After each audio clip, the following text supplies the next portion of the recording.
from the Mutual Broadcasting System. This is STRAT, Strategic Risk Assessment Talk. Now, retired Marine Intelligence Officer and globally recognized risk expert Hal Kempfer.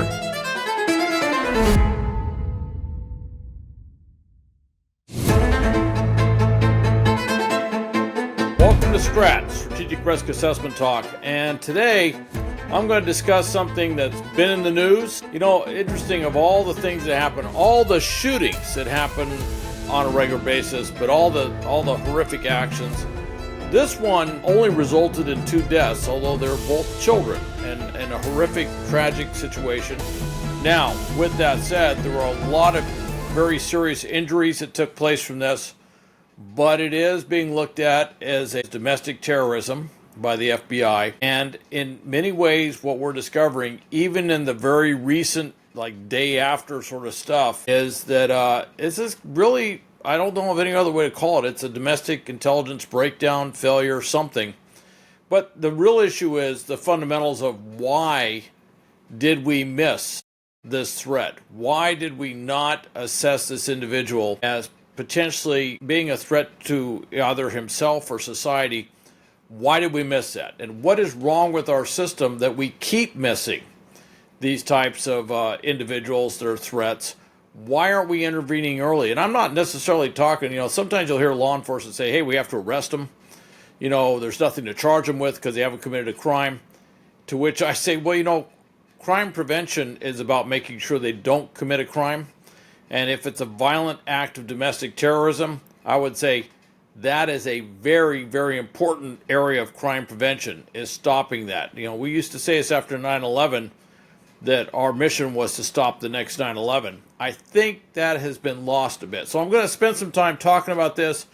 Of course, what I'm talking about is a horrific terrorist attack that we just saw at a Catholic school in Minneapolis. Now, let's kind of do a little recap here if we could. There was an armed assailant. That we had 3 guns, had a shotgun, a handgun, and what appears, as far as I can tell from the news, I may be corrected tomorrow, some type of assault type weapon, a magazine-fed semi-automatic weapon is what it looked like. Not quite clear what it is. Could be an AR-15. I don't know. We'll find out. That isn't quite clear yet. He fired through stained glass windows at a Catholic church where there were children going, parish school students were attending Mass on Wednesday, August 27th. In the melee, he shot about 20 people. And I say about 20, there was some late word as I was recording this that there was one person that was in the original count of 19 that may have been taken by private ambulance to a hospital in another city. And for whatever reason, they missed that person, that child in the account. But it's about 20 people. 2 of them were children that were killed. Of the 17 others, 14 were children, and with that last person I just talked about, that'd make 15 if it was a total of 20. That is a huge active shooting scenario, if you will, or active shooting situation. It's just a sheer horror. And for so many of us out there who have had children, in school, we dread this probably more than anything else in the world. Because when we take them to school, we like to think they're going to be safe at school, but of course we all know the reality is that these things happen. And of course the other person that was killed was the assailant. I'll get to that. Anyway, the shooting ended when the lone suspect, identified as Robin Westman, age 23, took his own life at the rear of the church. All right. And initially law enforcement didn't want to talk about a motive for the attack. However, there was lots of stuff that Westman had posted on live. Now, I should mention, Robin Westman used to be Robert Westman, and he was identified as a woman. He was transgender, and yes, there is a lot of stuff on the internet that's focusing on the transgender aspects of this. And I think there's a lot more to this issue than just, I'm sure the transgender piece is part of it, but there's a lot more to this issue, if you will, as to the indicators that were missed. All right. There was a videotape message by the suspect saying that he had struggled with depression, and also he was fascinated with the perpetrators of mass shootings. Again, I kind of wonder about his online activity, and and wonder if and it's starting to look like there was a lot of stuff out there that just wasn't being looked at, assessed, or understood, particularly by those around him. And I'm going to tell you, I'm going to look at the family. In so many of these cases, the family were seeing it, but they were in somewhat disbelief that, their son or daughter or whatever was capable of doing this, and they don't report to anybody. And of course, we always find out after the horrific events afterwards. His mother had worked for years at that school up till 2021, and he was a student at that school up through the 8th grade.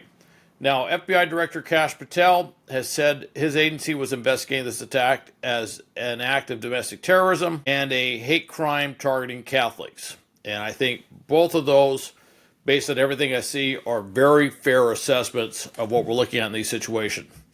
He had posted a couple of videos on YouTube, taken down quickly, and a manifesto of sorts that explained his hatred of Catholics, but also, from what I understand, his hatred of Jews, racial minorities, hatred of politicians, particularly Donald Trump. There was just a lot of hatred all around. This person was dealing with some very serious psychological issues and had manifested this into a broad array of hate things across the board. Obviously, there's something very wrong with anyone who would go to a school or a parish, a Catholic school, and would shoot up or shoot small children.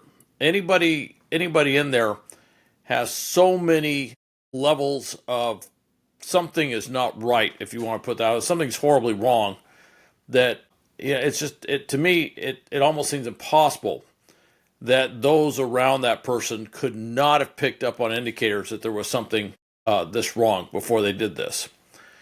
Now, you may recall that in 2023 there was another attack took place at a Christian school, a Catholic school in Tennessee, where the shooter was also transgender. In that case, in this case, it was a male transitioning to a woman. In that case, it was a woman transitioning to a male. But that also, it's just one aspect of this terrorist attack. There have been a lot of single issue extremists, anti-Muslim, anti-Semitic, anti-Jewish, I should say, white supremacists, you name it. There's a lot of violent extremism out there. This is a pretty small category as far as I've seen so far. And then I also look at, what happened in Santa Barbara and later Toronto with the incel killers, or, what they call involuntary celibate. We saw that for a while. There was some speculation that maybe there's a connection with the incel movement being tied to terrorism. I don't know if it was tied to terrorism. I would say there were individuals that had a lot of other psychological problems. If you look at what happened with the individual in Santa Barbara, he had a long history of huge psychological problems prior to moving to Santa Barbara, prior to obviously that deadly attack. And so I kind of look at this to say, that's just one part of all the motivations that got them to that place. But it's a part that was missed, and that's not really what I want to talk about more than anything else. What needs to be focused on are the warning signs, the pre-incident indicators, the things that said they were going down this violent trajectory, if you will. All right. They obviously didn't get properly, they probably were observed, but may not have been understood, or they were underassessed or improperly assessed, but they didn't drive action to intervene. They didn't drive action to mitigate this situation before it became a horrific event. One of the things that I've run into for years, and I've been doing training with public safety and stuff for decades on this, and have trained tens of thousands of law enforcement on this issue of terrorism. One of the problems is if the training on recognition signs, if the training on what to do once you observe these things, if that is solely focused on law enforcement, 99.9+% of the population is those who will observe these warning signs are not going to get any of this stuff. And that's what often happens is we miss those individuals. I've often felt it's just as important to train educators, school teachers, school staff, people working in health or other sorts of things in many cases, to train them to observe this stuff, because frankly, they may have a higher propensity of contact with some of these individuals. And if they don't know, they won't report it. And I have to tell you, there are things like the HIPAA laws, which really, restrict what can be shared, the protecting patients' privacy rights.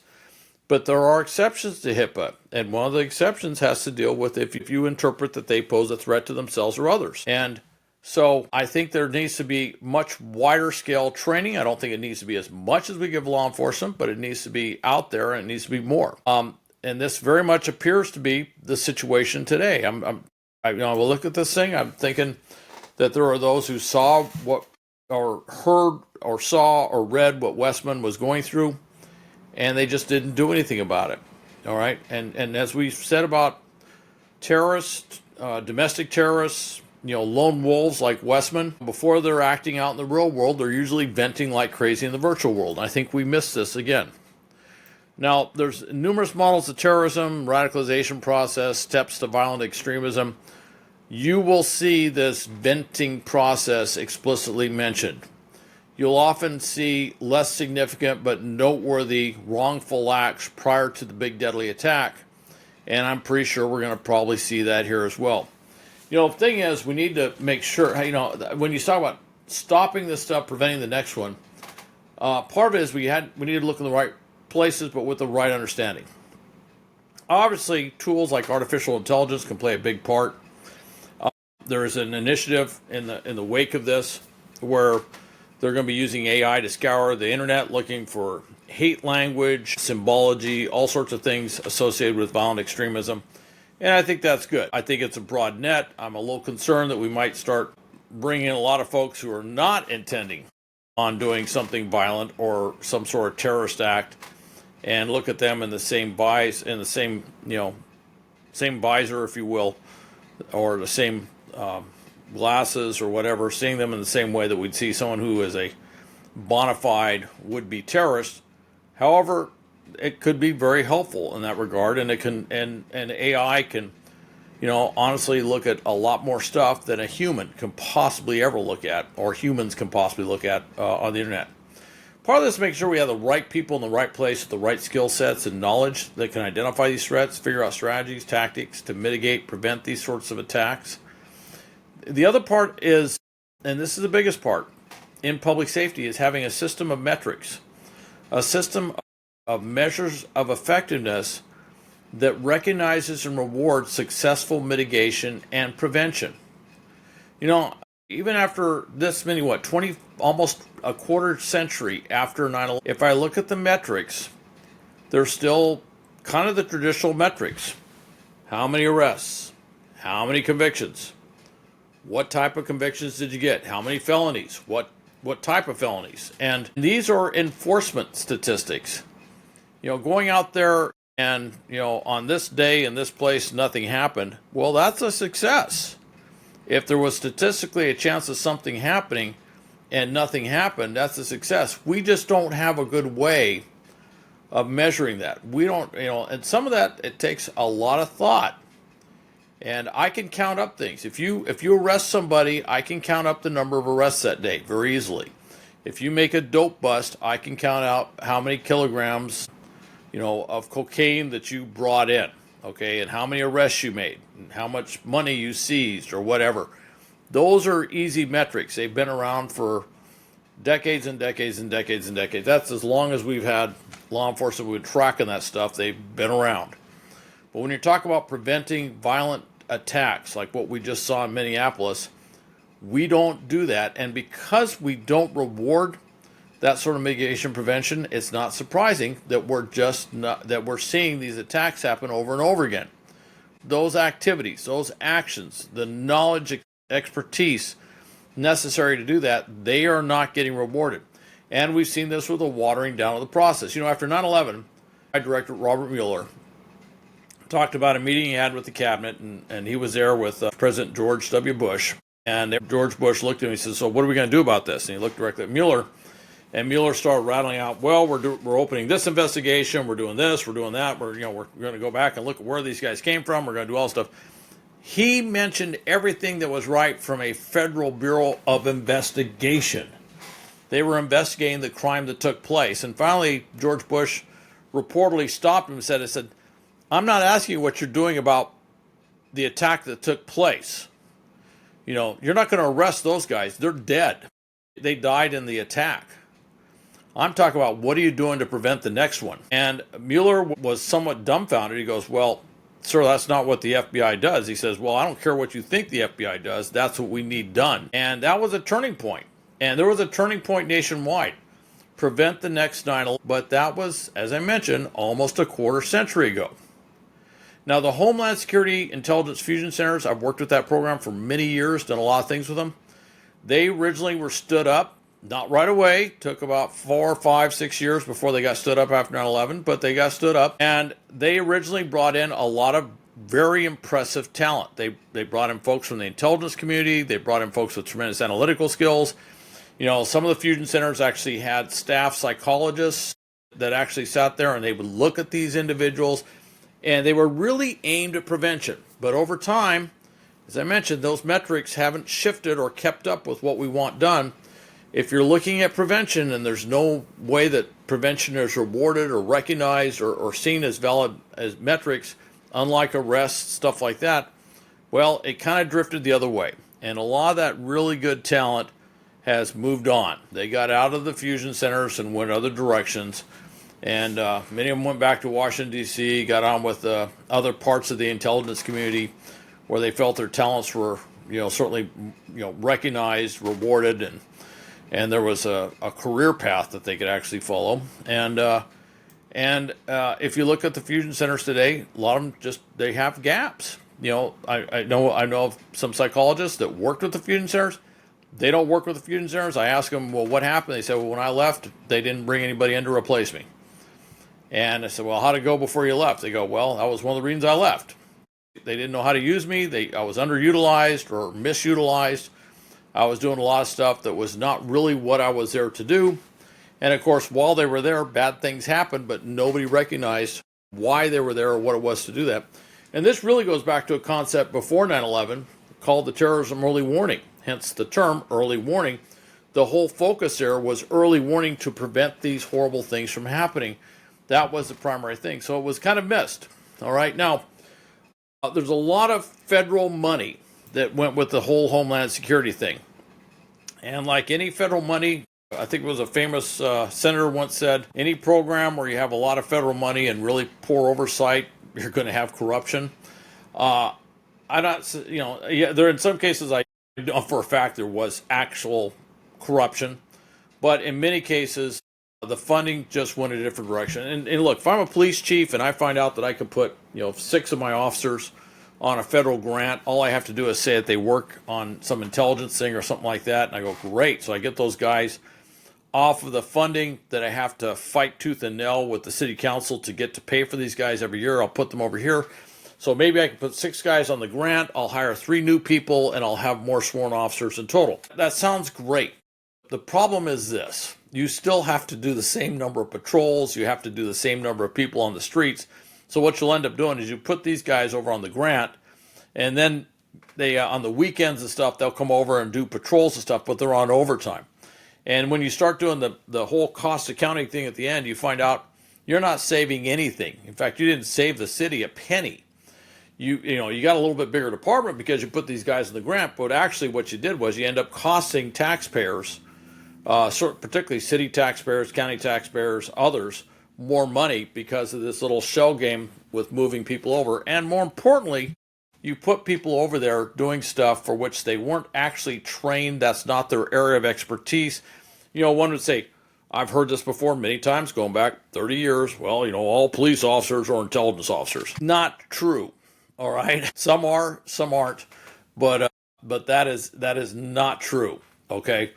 That's, Marine Corps, we say every Marine's a rifleman. Well, there's a certain amount of truth there, but I will tell you, as somebody who started in the infantry, the grunts that I served with are a heck of a lot more capable, well-trained, dangerous on the battlefield to the enemy than just grabbing my average Marine and saying, here, go do this. All right. There are skill sets and there are things that you do when you train to do that. And if you need intelligence folks, you need intelligence folks who are trained in intelligence. So this shell game thing sounds great in theory. I hear some sort of broad platitudinous things, but at the end of the day, we end up with the wrong people in the wrong places, and we don't have the right people that we need to do those things. And at the end of the day, you end up with a situation like Minneapolis. And I think that we need to dive into this. I think we need to dive into some other things that have taken place in the past. And we need to recognize that we've had a problem here. And it's not saving us any money. It's not doing us any good. In fact, what's happening is it just gets worse and worse every year. And there's a saying we say in risk management that, and we see it a lot with the maritime community, or we see it with aviation. Aviation has some pretty strict rules, but in maritime we see it where a ship will get away with, the crew will get away with doing something without going through all the proper steps. They get away with it once, and they go, well, hey, we got away with it. Do it again? Hey, look, we got away with it. A lot of times it's tied to maintenance or training or something, and they got away with it, get away with it, and then one time they don't get away with it. And that one time they don't get away with it, it is absolutely catastrophic. In some cases, they lose the entire ship and crew. That's what we got to look at here. We got to avoid these catastrophic events from happening. We need to look at some of these things when they say, oh, I got X number of officers, and actually look at, well, are they on the streets, or do you have them doing other things for which they are not the best fit? And we need to ask that across the country. And a lot of those ostensive savings that they think they're getting for the department are not saving anything. And we need to take a hard look at that. And again, when you look at what happened in Minneapolis, that should be a wake-up call. I'd be curious to look at the Fusion Center in Minneapolis, in Minnesota, and see who's there and what they're doing at any given day and what's happening. And I do recall after January 6th, I was one of the few that looked at the Fusion Center in Washington, D.C., and I was trying to identify what they were focused on. Keep in mind, this is the unclassified thing. This is their public face. They were looking at car warranty scams. That was the thing they had on their Fusion Center. It was like their top priority. And I go, well, maybe that's why you missed what just happened down at the Capitol. Maybe that's why you didn't put out the right warning on stuff like that, was because you were basically, paying homage to some short-term, politically convenient sort of thing that was causing you some local pain and missing your primary mission. All right? And if we want to avoid Minneapolis, San Bernardino, Inland Regional Centers, Palm Springs fertility clinics, Borderline Club and Grills, and a host of other domestic terror events, we need to go back to the fundamentals. Who do we have doing what? How is it getting done? And is it preventing these deadly attacks from happening? And if the answer is it's not really working the way it was supposed to work, then we need to fix it. And we pay a huge price for allowing that sort of problem to continue. Anyway, hope I didn't sound too political on this, but I did want to talk structural. I want to talk real world stuff, a real world problem, and it's because we had a horrible attack. And my mind is with the parents and families of those children that were shot, that were killed, and I look at the horrific tragedy that took place there, and I know what part of the problem is. Now, if we did everything I just talked about, does that guarantee that this wouldn't have happened? No, there's no 100% guarantee. Could it have reduced the chance of this happening by 90%, 95%, maybe more? Quite possibly. And I think we need to go back and look at things like that. Anyway, thanks for listening to Strategic Risk Assessment Talk. Obviously, this was strategic risk assessment, and that's what I've been talking about. And I'm saying that we need to do better in the future. Please visit stratpodcast.com, visit my YouTube page at Hal Kempfer TV, or go to my corporate website at global risk or gripsa.com for global risk intelligence and planning. And hope to see you or have you there for the next one.